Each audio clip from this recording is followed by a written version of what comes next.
Biotics are rare among Quarians. I don't believe I've seen anyone except the Asari with your strength, Lieutenant. I've always held back a little when I use my powers on living targets. Fear of hurting someone, I guess. But after what I saw on Eden Prime, I'm not holding back anymore. Not against a Geth, not against anyone. Kaidan Alenko, better than a space racist Ashley Williams or vanilla character? Find out the answer to these questions and more next. Kaidan Alenko is a human sentinel and a Systems Alliance Marine. While serving aboard the SSV Normandy, he is a staff lieutenant and the head of the ship's Marine detail. He is also an initial member of Commander Shepard's squad. Kaidan is a biotic wired with the controversial L2 implants, which are known to cause severe neurological damage to the user. However, he is fortunate enough to only suffer from occasional severe migraines, and he is also a possible love interest for Shepard. Teenage Kaidan Alenko was mulling over Jump Zero's isolation from the rest of the Sol system when his friend Rana came up to him one day in 2168, so about 15 years before the events of the first game. The two developed a close bond during their stay at Brain Camp, so when one of their mutual friends arrived bearing news about a transmitter for sending messages to Earth, both of them went to check it out, reminiscing all the while. It had been at least half a year since both of them talked to their families, as outside communication was prohibited, and Kaidan mused the reason for BAT's or BAT's distance from Earth was to prevent biotics like them from getting beat up by more normal folk. The next day, Kaidan and Rana were on the queue for water rations at meal break and discussing the events of the previous night. Kaidan sent a message to his parents with the makeshift transmitter, though he noticed that Rana didn't and asked her why. Rana claimed her parents would just turn them in and that she didn't know where her brother was, making communications pointless. Kaidan comforted her by opining the transmitter and saying it doesn't really work, though at the moment Commander Virmire, one of the teachers, started ordering the cadets to assemble at the training room ASAP. As Rana was terrified of the Turian, Kaidan made more attempts to comfort her before going. At the training room, the students found a pile of building blocks on the floor and the transmitter's maker, Shelby, tied to a post. Virmire lectured the cadets on how they were allegedly wasting their education, rhetorically asking if they thought it was a joke, and faced Kaidan in particular for an answer. Kaidan answered in the negative, as did the rest, when the Turian pressed them. Virmire asked around if anyone knew what Shelby was doing the previous night, and when no one stepped forward, began establishing the rules of the biotic exercise involving the blocks at their feet. Rana was close to dropping from exhaustion after several hours of continued biotic exercise, though Kaidan managed to save her piece from falling. Virmire noticed the gesture and moved towards the pair, where he praised Kaidan for the catch, but began taunting Rana with a glass of water biotically floated next to her. Kaidan and Rana never got their water rations beforehand, and she was sorely tempted to grab the glass, and Kaidan warned her not to. The warning came too late, as Rana already used her hand to reach the glass, and the Turian biotically broke her arm for the pathetic gesture. This sent Kaidan into a biotic rage that knocked the Turian backwards. Virmire engaged Kaidan in a biotic duel when he recovered from the initial blast, and Kaidan chose to employ defensive measures. When Virmire drew a knife and sliced Kaidan in his right side, the human retaliated by blasting the Turian again and jump-kicking Virmire's head while he was down. In the immediate aftermath, a furious Kaidan looked over his shoulder and found the other students terrified at what he just did. Kaidan's mood swung from anger to horror when he saw that Virmire has been killed. He tried to approach Rana and ask if she's okay, though she was scared and refused to let him near her. So on the day of Kaidan's departure from BAT, he begged his guards in vain for a moment to bid Rana goodbye, and they weren't about to let him until she showed up. Kaidan tried apologizing for his actions, and Rana did understand the principle, but she maintained killing the Turian didn't make things right. Kaidan angrily replied that Virmire deserved it. Even the administrators agreed he went too far with Shelby and her. Rana would have none of it though, as she apologized for being too scared of him. The guards tried to hustle Kaidan along, saying time was up, though his temper and biotics flared as he was not yet finished talking to her. He returned his attention to his friend, only to see her waving goodbye and walking away. 1 month later on Earth, Kaidan's father approached his son on the balcony of a high-rise, offering beer and advice. Kaidan took the beer and listened to his father's words. He shouldn't be too hard on himself for doing what he thought was right, though even right choices have consequences. Not comforted by the words, Kaidan reflected that there may not be a next time for him as he screwed up the opportunity, though his father professed faith in him finding one, bigger than anticipated.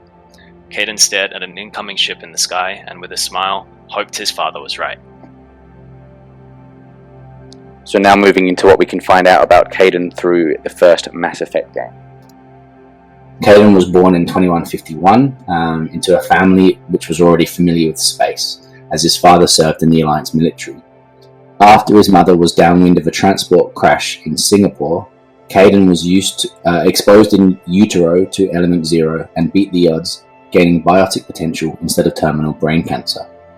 At the time, little was known about human biotics, but when the possibilities became better understood, a company called Kinetics Industries was set up to track accidental ESO exposures.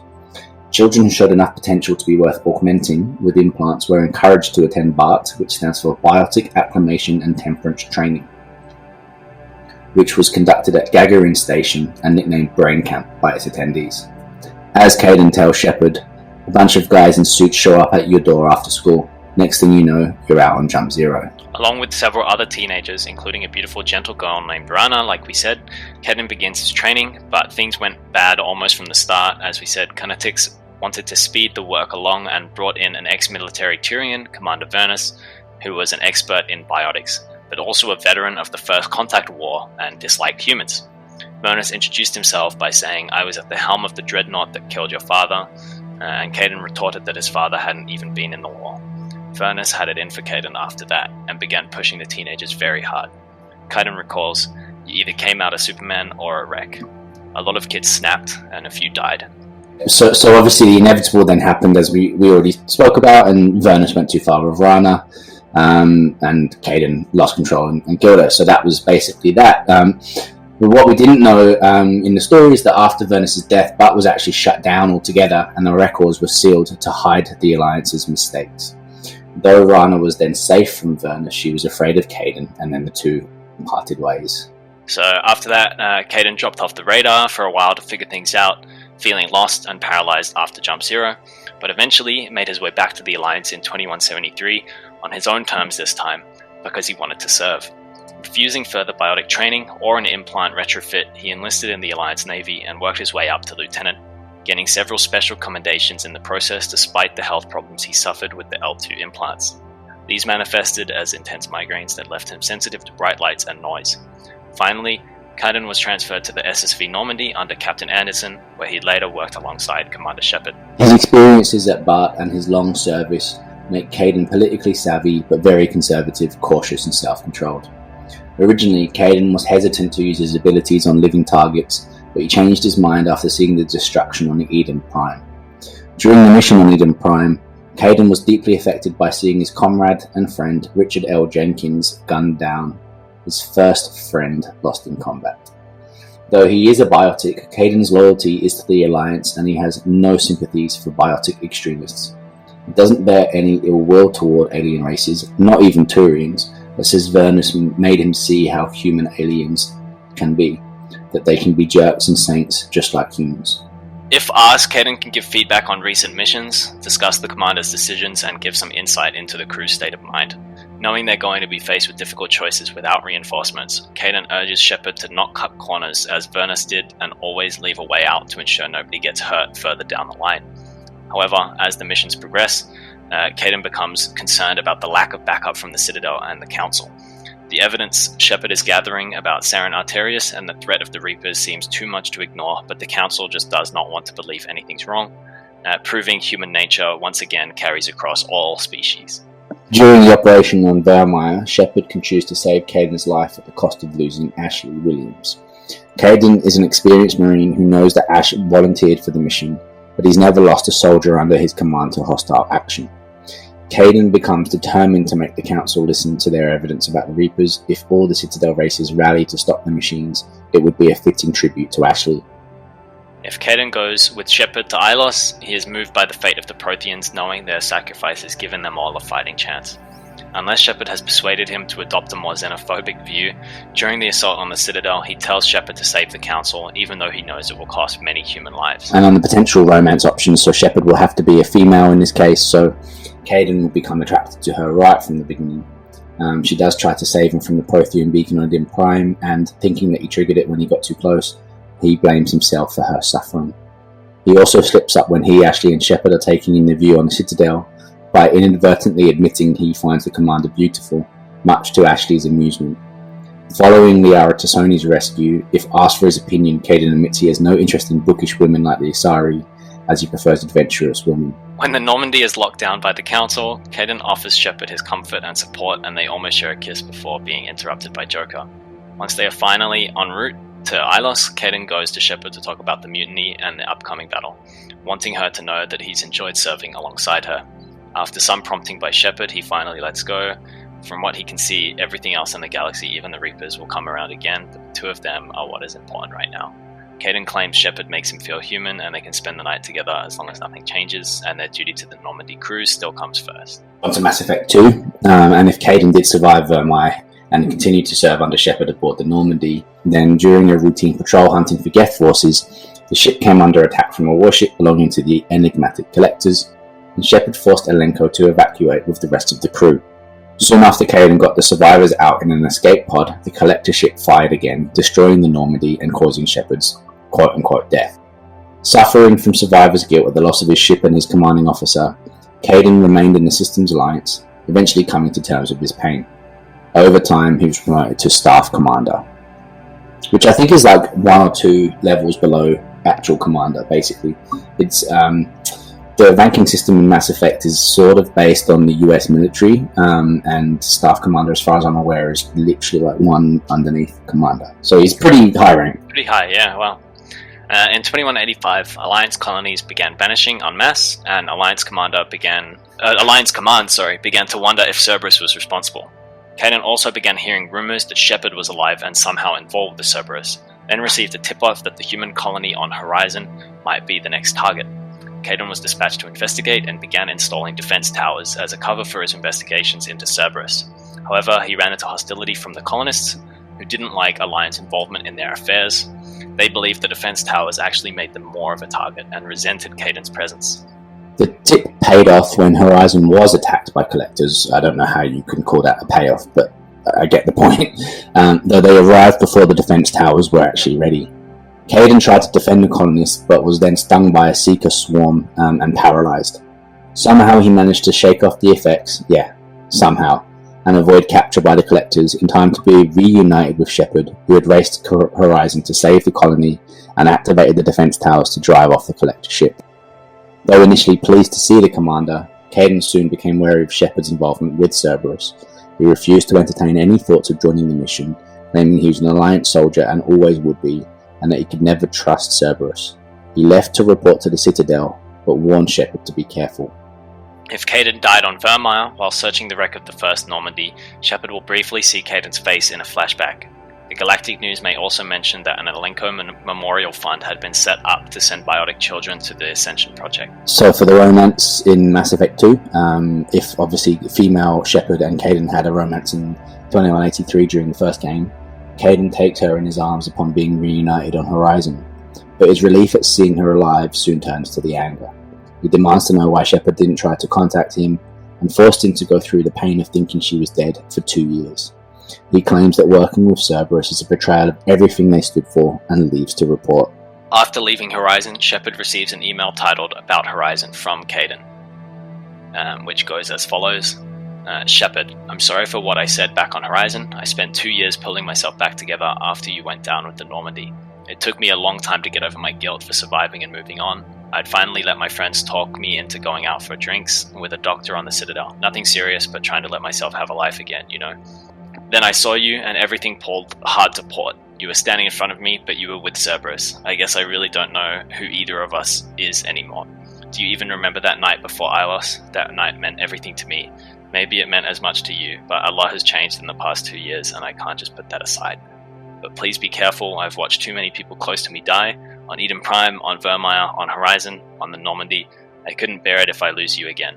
If you're still the woman I remember, I know you'll find a way to stop these collector attacks. But Cerberus is too dangerous to be trusted. Watch yourself.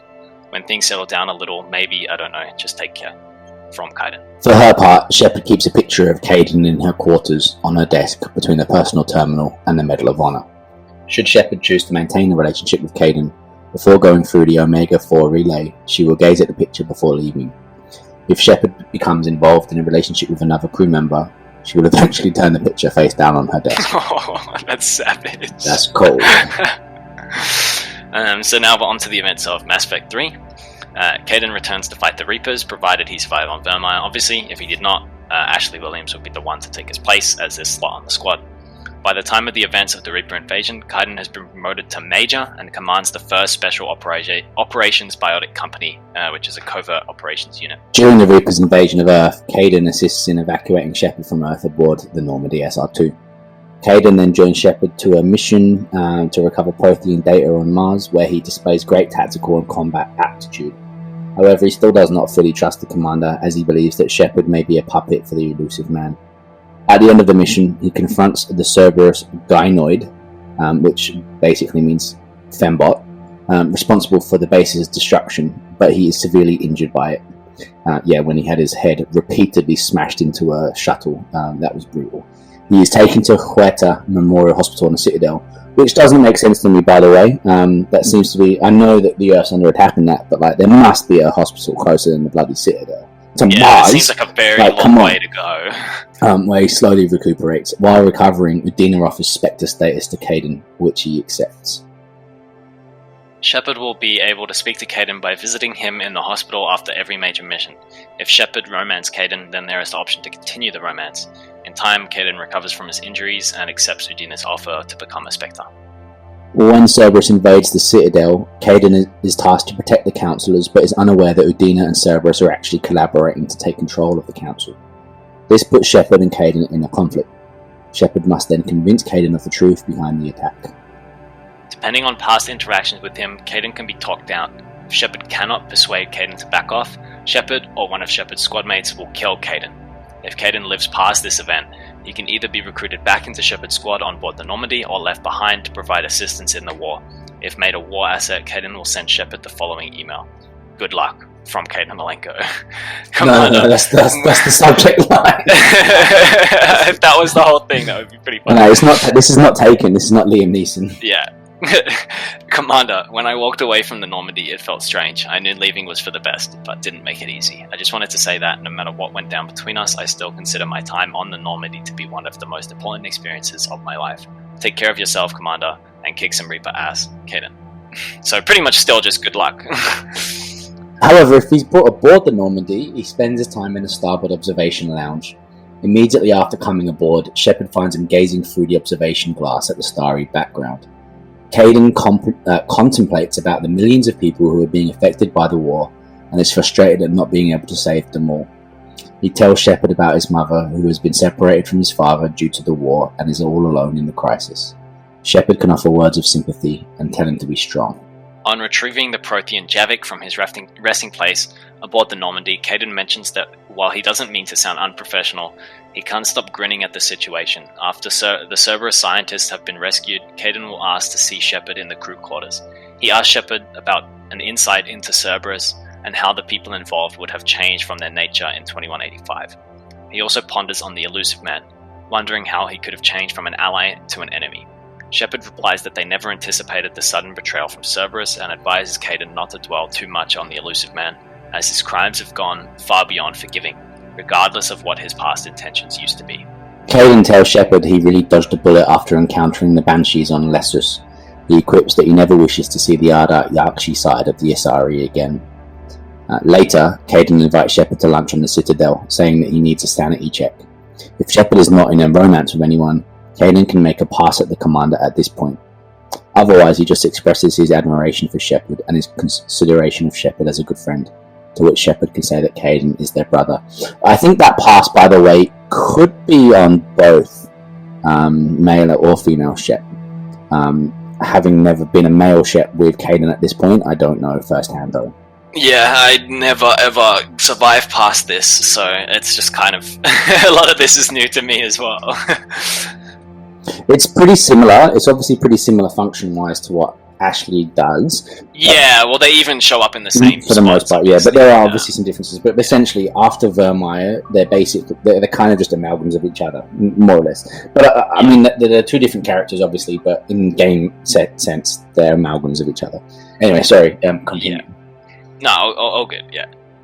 Shepard and company embark on a mission to sabotage a Geth dreadnought after receiving orders to enlist the Quarians for the war. If Tali is around, after the mission, Kaidan good-naturedly refers to her as a good egg and says he is glad to have her back on the team.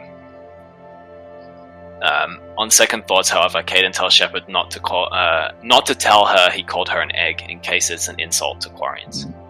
If Shepard shuts down the Geth service on Rannoch by travelling into the Geth consensus, Kaidan finds himself distracted on the mechanics of how such an interface could have worked. Working on a Spectre Division expense report at the time, he tries to restrain his curiosity, but ends up asking Shepard what happened anyway, and gets regaled with a brief summary of what transpired. He later opines that entering the consensus is going to be the best chapter in the Commander's autobiography. After the battle for Rannoch, Kaidan is found playing poker with James Vega in the port observation lounge.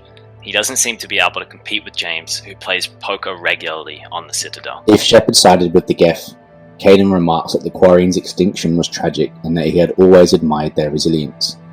If Tali survived until that fateful moment, Kaidan says that he's sorry about Tali's death, remarks that she was one of a kind and he will miss her. He also says he'll never forgive the Geth for Ashley and now Tali's deaths. If Tali died the previous year, however, he wonders instead how history will remember the Quarians. If Shepard sided with the Quarians, Kaidan will be glad that they are finally rid of the Geth once and for all, stating that his experience with the synthetics mainly involved getting shot at. If Shepard managed to unite the two races, however, he expresses his amazement at the negotiation Shepard pulled off, further stating that having both Geth and Quarians on their side is a very good thing. After the fall of Thessia, Kaidan is found on the engineering deck with Engineer Adams, talking sympathetically about Liara, who just lost her home world. They reminisce about her stories she shared with them back in 2183 and hope that she remains strong. Kaidan also attempts to raise the commander's dampened spirits by promising that Kaidan will get his ass kicked next time. After dealing with Henry Lawson's shenanigans on Horizon, Kaidan expresses his palpable anger through words, stating that the Elusive Man better say his prayers because now the team knows where his base is and they're coming after him. If Kaidan was among the landing party, he says he's never been more filled with rage after what he saw there. The Elusive Man is obviously crazy in his opinion, and in cases like Sanctuary, Kaidan wouldn't mind killing crazy people. After the mission to investigate Leviathan on Mahavid, Kaidan is disquieted at seeing the people on the asteroid trapped 10 years in the past, and wonders how many more people are trapped like that. During the battle for Earth, Shepard can speak to Kaidan. Kaidan reflects on his years of service as a soldier and thanks the commander for being able to reach his present position as a veteran. He is disquieted at having to say his goodbyes to Shepard, to which Shepard can offer an opinion. If Kaidan was left behind on Virmire or killed during the Cerberus coup attempt, his name will appear on the memorial wall aboard the Normandy.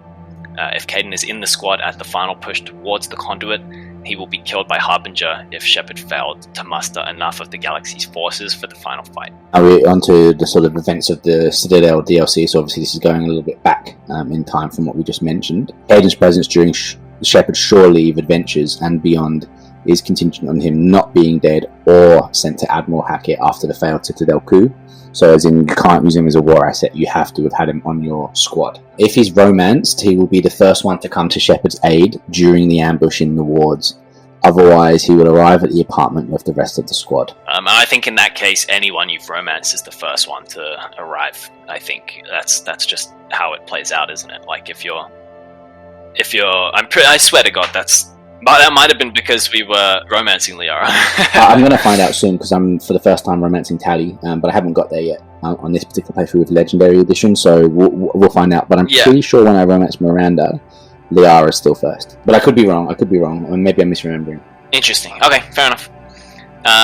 Yeah, it just sounds like something they would have put in. But I also heavily remember having Grunt be there very quickly as well at one point. So and I definitely wasn't romancing Grunt, so I don't know. After the conclusion of Shepard's clone fiasco, Kaidan can serve as backup for the commander during matches in the Armax Arsenal arena. Shepard can also invite Kaidan up to the personal apartment When he arrives, he insists on cooking a meal of beef, bacon and beer, the food of his people, for Shepard, guzzling a bottle with his commander before starting. What's beef, bacon and beer? What people have just that? Americans! Alenko. What is it, Alenko? Is that Ukrainian? Maybe. Yeah, I have no idea. It sounds good though, I would eat that, but I don't know. If Shepard and Kaidan are lovers at this point, the couple ask each other about their culinary skills. Shepard can either claim a roommate Well, we know about Kaidan's. at Arcturus Station taught them to cook, or claim expertise given time to practice, and Kaidan reveals that he learned to cook during his training with Konatiks. Kaidan is distracted enough to burn the garlic on his recipe, and Shepard helpfully suggests hot sauce. After dinner, the couple can either cuddle on the couch or go upstairs to burn off their calories. Yikes. Being playfully wary of any food poisoning, the commander either threatens to put him on kitchen detail with Adams for a month, or emphasizes how the close calls they had over the years is apparently nothing compared to Kaidan's cooking. Kaidan just shakes his head and responds with indignation. After this dinner, Shepard can admit approval at the meal, in which case Kaidan conflates his kitchen skills with winning a fight with James, or continue bantering with Kaidan in a friendly manner, accusing each other of being too sensitive. Despite being on Shepard's team, Kaidan is an optional invite to the commander's big party. During the first part of a loud party, he can be found with James and Steve. If Jack is present, Kaidan will remind her to keep her biotics under control. If she is not present, Kaidan will be the one to answer the question of what happens when a biotic gets drunk, saying it's just like everyone else except he glows blue when he does it. Steve will tease Kaidan about being a cheap date and asks about biotic party drink tricks, which Kaidan says are much more impressive when the audience is also drunk. Kaidan can be found in the same place in the first stage of a quiet party, agreeing with Jack about not trusting Cerberus, and suggesting that the party get a bit crazier. If Rex is present but Jack is not, he and Kaidan will reminisce about Ashley. During the second stage of an energetic party, he can be found with Liara and James in their argument about biotic versus physical superiority. When James makes a jab about flawed implants, Kaidan will shoot back with how hard he's worked and his resulting ability to reave, to Liara and possibly Jacob's confusion. If Shepard sides with physical superiority, Kaidan will be flabbergasted, prompting Shepard to comfort him, saying that Kaidan's kind of physical excellence is still Shepard's kind of physical excellence. Kaidan will eventually confirm for James that as a child he frequently threw things around with his biotics. During the second stage of the quiet party, he can be found with Joker and Samantha. While they are discussing Edie, Kaidan will bring up the time her body almost killed him. Later, Joker will ask the long burning question of how Kaidan gets his hair to stand up like that, with static build-up from his implants. During the last stage of the loud party, Kaidan can be found on the balcony. If Shepard sided with biotics in the earlier argument, Kaidan will request a turn demonstrating biotic superiority on James. If Shepard sided with physical ability previously, he will be winning against James in a push-up context with Liara rooting for him. In both cases, that group will then... In the last stage of a quiet party, if Shepard chose preparing food in an earlier argument between Edie and Steve, Kaidan will be found in the kitchen with Edie and Samantha. At first he will be arguing with Edie about the amount of curry that should be used, and ends up offending Samantha when asking her to help make his point. When the group discusses the team dynamics of a party, Edie rules out Kaidan as the mingling specialist due to an occasional tendency to be judgmental. If Shepard chose making drinks in the earlier argument, Kaidan and his group will be found at the bar instead, with Samantha serving as bartender. Kaidan is nonplussed to learn that the frozen pie jack Samantha gave him was comprised of the contents of her spill pad. I don't know what that means. The hell is a spill pad? Do I want to know? Probably not. During the photo, Kaidan will be next to Shepard if he's romanced, and in the middle row if he was not. If Kaidan was romanced, he and Shepard will wake up in each other's arms the next morning. Regardless of relationship status, he can then be found in the kitchen saying what a great time he had and rapidly demanding coffee. If romanced, Kaidan will be the one to talk to Shepard while returning to the Normandy. He'll tell Shepard that he trusts them to find a way to win and promises to be waiting. He calls everything they've been through the greatest challenge of his life, as well as calling it the greatest reward. Kaidan will also say that it's been a good ride, to which Shepard will respond, the best. So in terms of romance in the third game, a female Shepard who romanced Kaidan in 2183 has differing dialogue with him during the mission to Mars, where they discuss their relationship. Kaidan fears that she is no longer the woman he loved. She can either be consoling or confrontational. So, Paragon or Renegade. While in the hospital, Kaidan will send a message to Shepard asking to meet with her. If Shepard romanced another person in 2185, so events of Mass Effect 2, Kaidan will ask her about it, where she can either apologize, explain herself, or lie. Lying will make Kaidan angry, and he will order her out of the room, although she has the chance to admit her lie and apologize. If she apologizes or attempts to explain, Kaidan remarks that he still cares about her, and there is no other woman in his life. Buying Kaidan a bottle of TM88 Peruvian whiskey from the Certa supply store will cement their relationship further. Jesus. Is that it? You cheated on me, but hey, here's some whiskey, yeah, thanks. If Kaidan joins the crew after the Cerberus attack on the Citadel, Shepard can resume a romance with him, or start a new one if she did not do so before. He invites the commander out for a drink at Apollo's cafe, where he reminisces that he often had a few beers at his parents' home overlooking English Bay in Vancouver. He'll reflect on their relationship and wonders if they have a future together. He'll also forgive her for cheating on him. Shepard can pursue the relationship by telling him that she loves him. Okay, so Kaidan's people are Canadians. Yeah. Beef, bacon, and beer, that makes sense now. Yeah. And the bacon must have maple syrup on it. Yeah. If he wasn't romanced in 2183, either a male or female Shepard can start a new romance with him in 2186. They can do so by visiting him in the hospital, picking him up a bottle of the same whiskey, and locking in the romance when Kaidan talks about how he never looked for a relationship before while at Apollo's cafe. I actually remember this. I did have Kaidan in my very first playthrough, which of the second and third games, because the first time I ever played it, my save from the first one didn't come across, and so Kaidan was saved, even though I didn't save him. So it does all the default choices, and I do remember this where I was like, "Whoa, he's actually coming on to me." I didn't expect that. I do actually remember that now. But basically, yeah. Then before the final battle, Kaidan will then show up at Shepard's quarters, offering a quick drink. If playing a female Shepard who has rekindled a relationship with him, they will briefly discuss their first night together. Otherwise, they will discuss the battle and their feelings before Kaidan admits that he didn't come for a quick drink. He came for a quick something else. During the final mission on Earth, Shepard can say goodbyes to Kaidan. Kaidan will talk how he lived an amazing life thanks to Shepard and how hard he will fight so that he can hold on to Shepard again. If Kaidan is with Shepard in the final push to the Conduit, and if Shepard has mustered enough of the galaxy's forces, he will be badly injured by Harbinger's beam and will be evacuated to the Normandy. Shepard and Kaidan will profess their love for each other before Shepard goes to the Citadel beam. If Shepard decides to fire the Crucible and Kaidan survived the final battle, he will be the one to put Shepard's name on the memorial wall. Or if the galaxy's military strength is sufficient and the Reapers are destroyed, he will refrain from putting Shepard's name on the memorial and smile. If Shepard merged organics and synthetics after placing Shepard's name on the memorial wall, Kaidan will share a hug with Edie. Awkward after what she did to his head before it was Edie's body. So onto some trivia now, getting to the end of Kaidan's lore. Kaidan's face is modelled after a model called Luciano Costa. Raphael Sparge is the voice actor, and he also voiced Republic officer Karth Onasi in BioWare's Star Wars Knights of the Old Republic. Oh, interesting. The surname Alenko possibly suggests Ukrainian origin. Surnames ending in Enko usually are Alenko. Alenko would mean the son of Al. It should be noted, though, that no name Al exists in Ukrainian or any Slavic language. At the same time... Just real quick on that, with the Al and Enko endings, sorry, this is something that's quite close to me as a bit of a name origin geek. There's also a lot of, due to obviously Soviet influence in Belarus, there's a lot of Enkos, or Enka, and female version in some of that in Belarus. So the owl, I mean, also we do know that in this world it's 150 years from now or whatever. So there's a lot of interbreeding and names can change, but it could still be Eastern European origin. So at the same time, the word Kaidan can be translated from Ukrainian as shackles. Alternatively, his last name could refer to the Greek word pronounced Alenko, which means I correct or reprove, which apparently does seem to fit with Kaidan straight-laced by the book Nature. And finally, his name is sometimes spelled Kaidan, so Kaiden, in external media such as the character Spotlight, and even in-game at least once in the subtitles on a project of Virmire. So I guess even the game struggles with the spelling of his name, whether it's an E or an A at the end. If Shepard has any biotic talents, Kaidan will claim that though his abilities spike higher than most L3s, Shepard is the exception, indicating that the commander is an L3.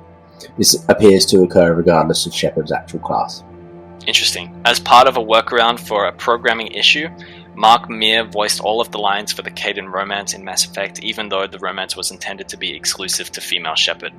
It is possible for a male Shepard to have a romance with Kaidan through the use of save edits, although some of the dialogue options are missing, and Kaidan's dialogue will occasionally refer to Shepard as a female. Kaidan is encountered in the opening for Mass Effect 2. He is wearing heavy armor, and later on Horizon he is wearing medium armor. However, in Mass Effect he could only equip light armor.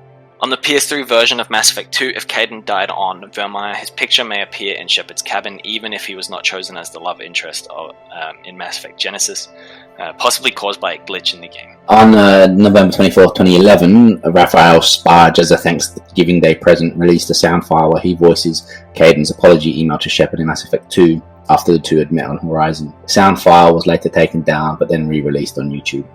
Numerous interactions with Kaidan in Mass Effect 3, so his date with Shepard during a poker game after Rannoch and during Shepard's party at Anderson's apartment, suggests he's of Canadian nationality, which is sort of what we said before.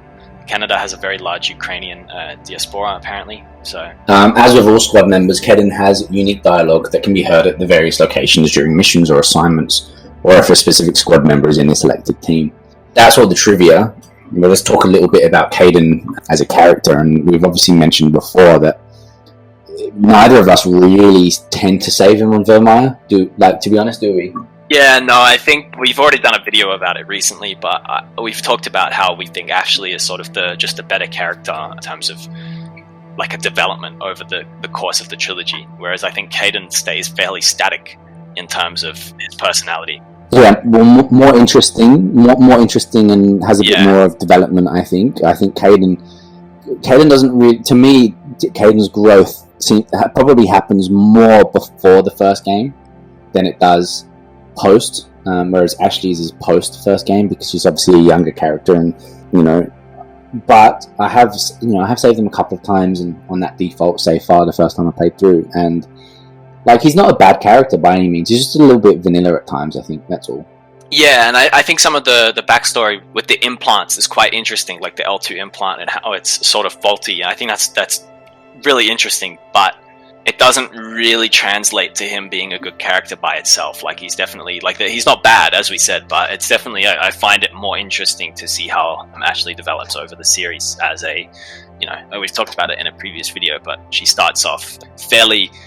more unlikable, but as the series goes on, she definitely sort of steps up and gets a lot better. So, whereas, as we said, Kaidan stays quite static, and there's not too much changes as the trilogy progresses. Well, Kaidan's backstory is pretty pivotal to a couple of elements of the Mass Effect world. Yeah, with the crashed, EZO and being exposed, that there was kind of in lore, it was marked down as like an accident, but it turns out that. Basically, Cerberus caused it deliberately to basically because they weren't allowing experimentation on humans, so basically Cerberus forced the experiment to happen for real, and they reckon that Cerberus was behind Kinetics and behind the whole BAT program essentially at that time because they were still essentially a cell of the Alliance as opposed to separate, and so that whole kind of impact is quite that's quite fascinating, to be honest, but it's not this I sort of think that he's a good character, Kaidan. I like him, but they just give the choice kind of too soon in a trilogy, really. If it was in the second game, that's one thing, but it kind of gives it to you, 2/3 of the way through the first game. You sort of have to make a call, and I know the reasons why a lot of people make that call because they just up till that point Ashley seems like this mad space racist, as I've heard people writing comments on other videos recently, but in reality. She's just a bit more interesting and her growth is more, but Kaidan, I just think that he's more of one of those characters that is purely there to serve a point, and I think if you ask BioWare really get down to grips as what would be the canon choice between the two, it's probably to save Ashley. I think you're right. I think Ashley definitely gets a bit more, as we said, like more growth. So it's more effort on BioWare's part in writing her story as the trilogy goes on. Whereas I think Kaidan is just a sort of a safer choice in terms of if you pick him, you know what you're going to get. He doesn't really change too much. Yeah, and certainly when it comes to the Citadel DLC, I find Ashley's involvement to be that little bit more interesting than Kaidan's, to be honest. Yeah, agreed. Like like in the party and everything, like it's more like, I don't know, she's more fun, and I just can't get my head around Kaidan being just a little bit vanilla. I think vanilla's like the perfect word. I think he's a good character in game, but you know, he's also a good one to not save on Virmire. Yeah, well, and I think in terms of picking Ashley as well, when they get the option to become a Spectre, I think it means a bit more for Ashley to become the next. It's a redemption Spectre. for her family. It's a huge redemption, because it's, you know, her whole story is the issues that their family, her grandfather caused in her past, you know, struggling in the Alliance, and eventually coming full circle, thanks in part to, you know, Shepard helping her become a bit more open-minded rather, and eventually she gets to serve the Council directly, so she's literally like the as high as you can go serving aliens, basically, so it just makes a lot more sense, I think, and it's, a redemption, it comes full circle there, whereas I think Kaidan becoming it is a bit like, okay, you know, I think we might at some point do a specific video, but like the pros and cons of each, like more directly. But obviously this is a video on Kaidan, and if it wasn't a choice between them, I actually think I'd probably enjoy Kaidan's character a lot more as a standalone. But because they sort of, in a lot of ways, game-wise, in the second and third games, become amalgams of each other, they sort of become really tied together. But as individual characters, they're obviously vastly different, and it was a shame because obviously being your first, Jenkins aside, they're your first two squad mates in the whole series, and I actually like the relationship and the banter they have between them. And even all the way up until the beginning of the Virmire, you know, when you get to the beach where Captain Kirihi is with the Solarians before making the assault on Saren's base, there's just some really good interactions between the two and conversation pieces, and I really enjoyed them as separate characters. Unfortunately, one of the negative, you know, effects of putting them together and becoming amalgams means that you're inevitably only going to think about one and the other together.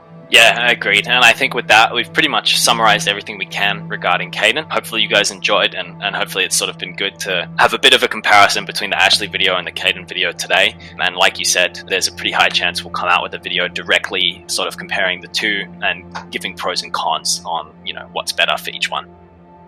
So guys, thanks for watching, and we'll see you in the next Brock and Sindri lore video.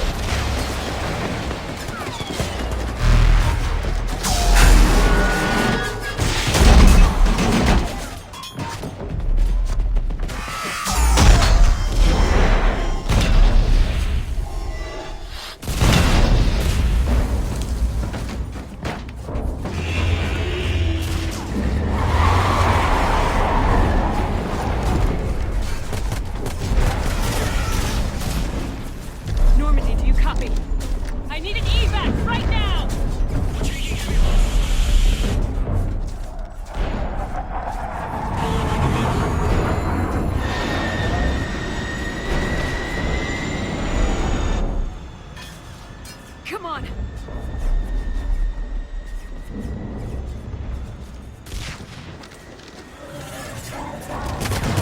Here.